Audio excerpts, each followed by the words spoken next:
This is absolutely unprecedented. Just 1 minute ago, sources inside Kensington Palace confirmed that Prince William has directly challenged Prime Minister Starmer over what royal insiders are calling the most serious constitutional crisis in 60 years.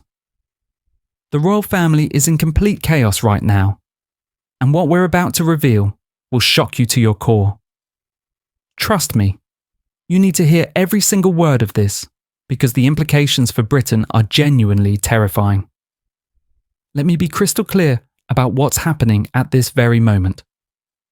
According to 3 separate palace sources who spoke to us on condition of anonymity just 40 minutes ago, Prince William held an emergency meeting with senior constitutional advisors at 8:30 this morning. The meeting lasted exactly 97 minutes. One source described the atmosphere as absolutely electric with tension. Prince William, according to eyewitness accounts, was visibly furious when he learned about Starmer's latest move. A move that directly threatens the constitutional balance that has protected this nation for generations. Here's the situation that's causing absolute pandemonium behind palace walls right now.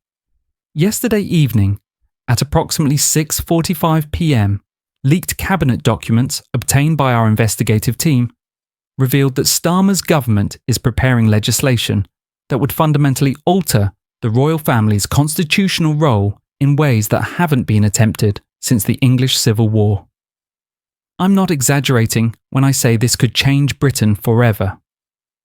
The proposed changes would strip the monarchy of key ceremonial powers, reduce the civil list funding by 43%, and most controversially, require all royal communications with government ministers to be disclosed publicly within 72 hours. But wait, it gets significantly worse than you might think. According to a senior Whitehall official who has seen the draft legislation, there's a clause buried on page 87 that would allow the Prime Minister to suspend royal patronages of over 400 charities if the government deems them politically sensitive or controversial in any way. Think about what that actually means for organisations like the Prince's Trust, which has helped over 1 million young people since 1976. This isn't just constitutional reform. This is a calculated attack on everything the royal family has built over decades of dedicated public service. Prince William's response has been nothing short of extraordinary in its directness and moral clarity. A source who was actually in the room during this morning's emergency meeting told us that William said, and I'm quoting directly here, "The government has fundamentally misunderstood the contract between the Crown and the British people, and I will not stand by while centuries of constitutional wisdom are dismantled for short-term political gain." Those are strong words from a future king, words that signal he's prepared to fight this battle publicly if necessary. Another insider revealed that William personally drafted a 12-page memorandum outlining his constitutional objections, a document that was hand-delivered to number 10 Downing Street at 11:15 this morning by a senior royal aide. Now, here's where the situation becomes genuinely explosive and reveals the deeper power struggle happening behind closed doors. Multiple sources within the Labour Party have confirmed to us that this legislation wasn't Starmer's idea originally. It came from a faction of backbench MPs who believe the monarchy is an outdated institution that costs taxpayers too much money. They've been meeting secretly for the past 8 months in a Westminster office planning this exact moment. A leaked WhatsApp group chat from this faction, which we've obtained portions of, shows messages describing the royal family as parasites and suggesting that King Charles's coronation costs should be used as justification for dramatic constitutional change. But here's what these MPs don't want you to know, and this is absolutely crucial to understanding why they're wrong. Independent economic analysis from the London School of Economics, published just 3 weeks ago, shows that the monarchy generates approximately £1.8 billion annually for the British economy through tourism, trade, and soft power diplomacy. That's a 20-to-1 return on every pound of taxpayer funding. The same study found that 78% of international visitors cite the royal family as a significant factor in choosing Britain as a destination. Remove that element and you're not just attacking tradition. You're attacking jobs, businesses, and communities that depend on royal-related tourism from Edinburgh to Windsor to Cornwall. Prince William understands these numbers intimately because he spent years preparing for kingship with a level of dedication that would humble most people.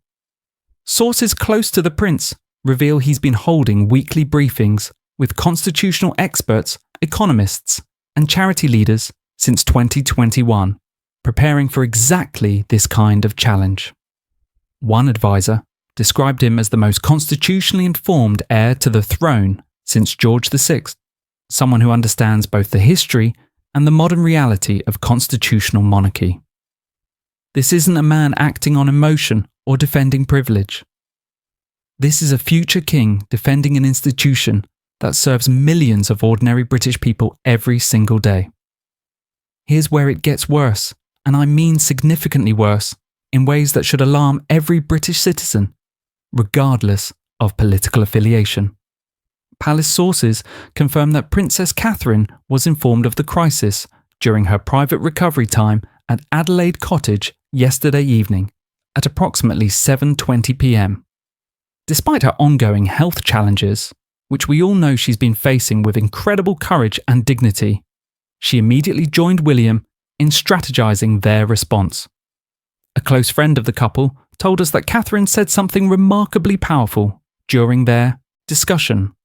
She reportedly stated that if this government believes they can dismantle centuries of constitutional balance while she and William are raising the future of this monarchy, they have gravely underestimated the strength of this family. That's the kind of quiet steel that British people respect and admire.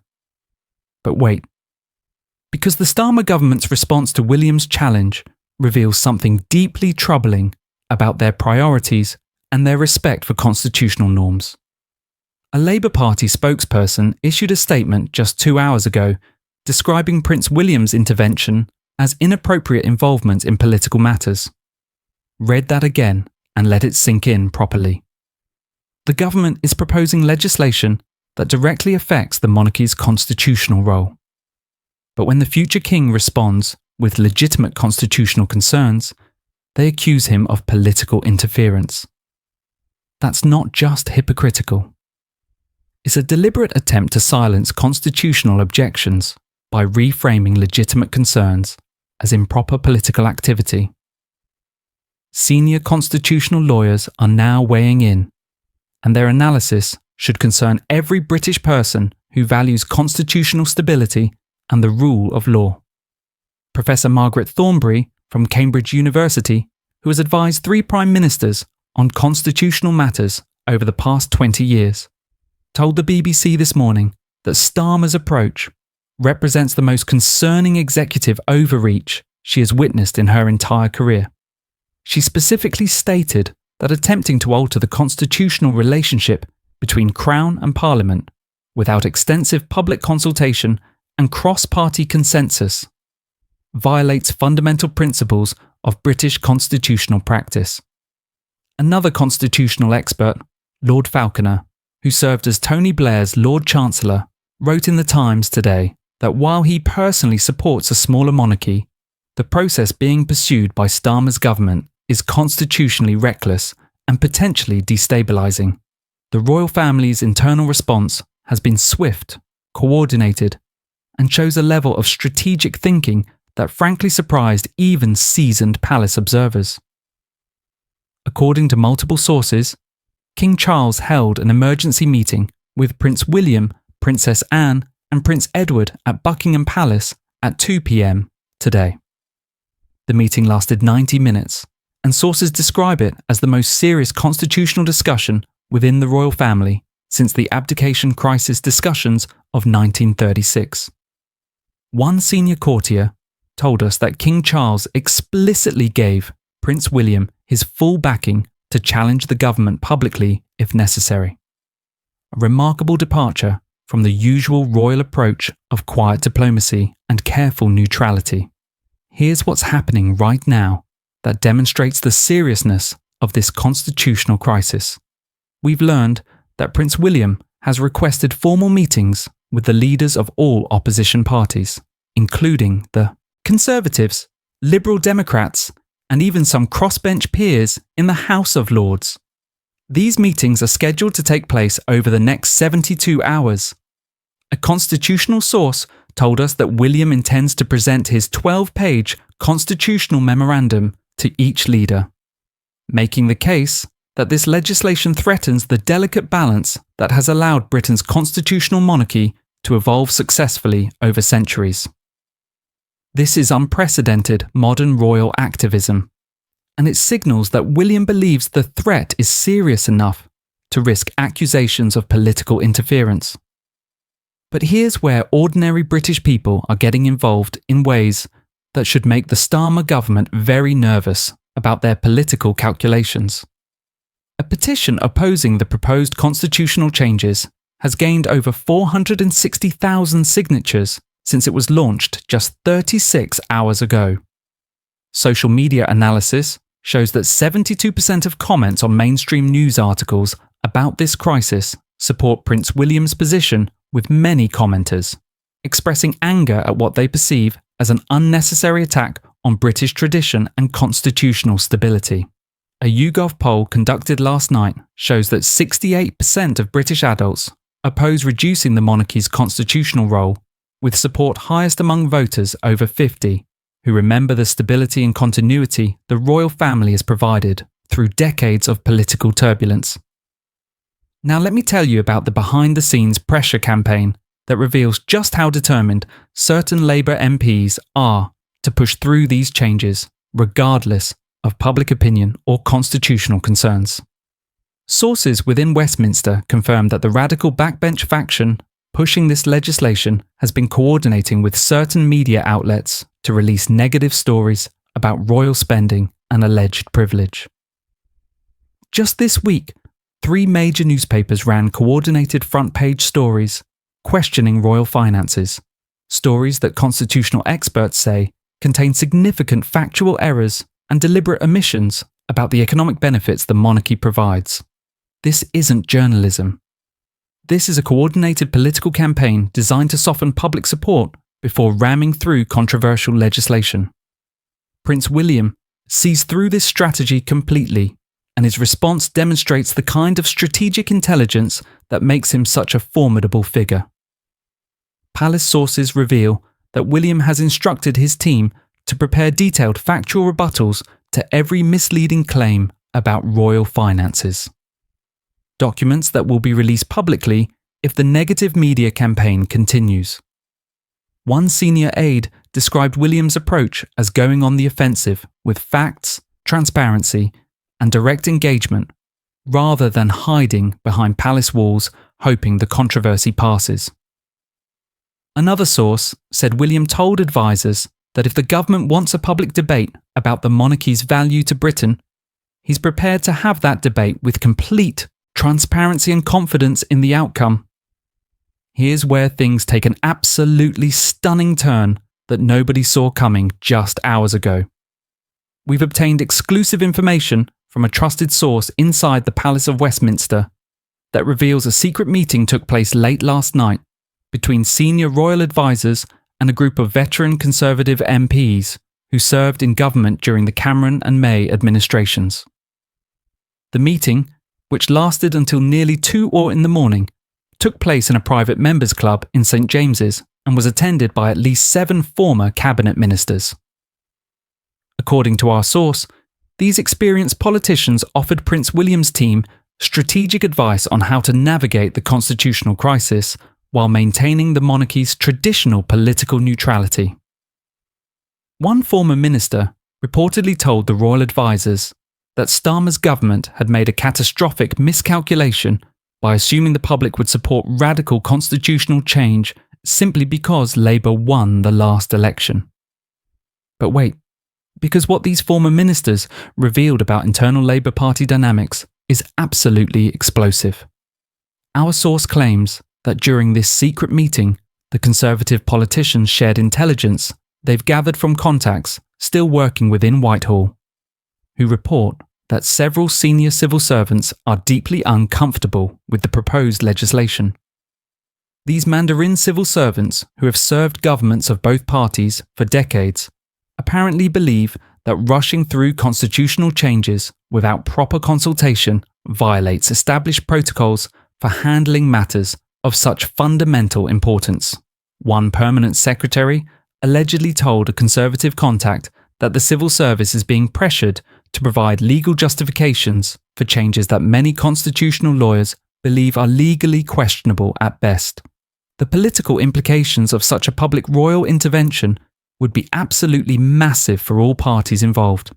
If Prince William speaks directly to the British people and public opinion rallies behind him against the government, Starmer would face immense pressure to back down or significantly modify the legislation. Labour MPs in marginal constituencies are already privately expressing terror about defending this constitutional fight on doorsteps during the next election campaign. One MP from a traditional working-class constituency told a colleague that voters in his area love the royal family and see attacks on the monarchy as attacks on British identity itself, making this legislation a potential electoral disaster for Labour in exactly the constituencies they need to hold power. Here's the truth that cuts through all the political spin and media narrative surrounding this crisis. Prince William is fighting for constitutional principles that transcend party politics and personal interest. Principles about balance, stability, and the proper relationship between Crown, Parliament, and people. Starmer is pursuing ideologically driven constitutional change without adequate justification, public mandate, or consideration of unintended consequences. History will judge which man showed greater wisdom, courage, and genuine concern for Britain's long-term interest during this crucial moment. Based on everything we're seeing right now, from public opinion to constitutional expert analysis to internal Labour Party concerns, that historical judgment seems likely to favour Prince William's defence of constitutional stability over Starmer's reckless constitutional adventurism. This crisis isn't over, and not by any measure of imagination. The next few days will determine whether Britain maintains its successful constitutional balance or embarks on radical changes with unpredictable consequences for national stability and identity. Prince William has drawn his line in the sand with remarkable courage and constitutional propriety. The question now is whether Keir Starmer has the wisdom to recognise his mistake and back away from unnecessary constitutional conflict, or whether his government will push forward into a constitutional crisis that could define and damage his entire premiership. Stay with us, because we'll be covering every development in this absolutely unprecedented royal and constitutional drama as it unfolds minute by minute.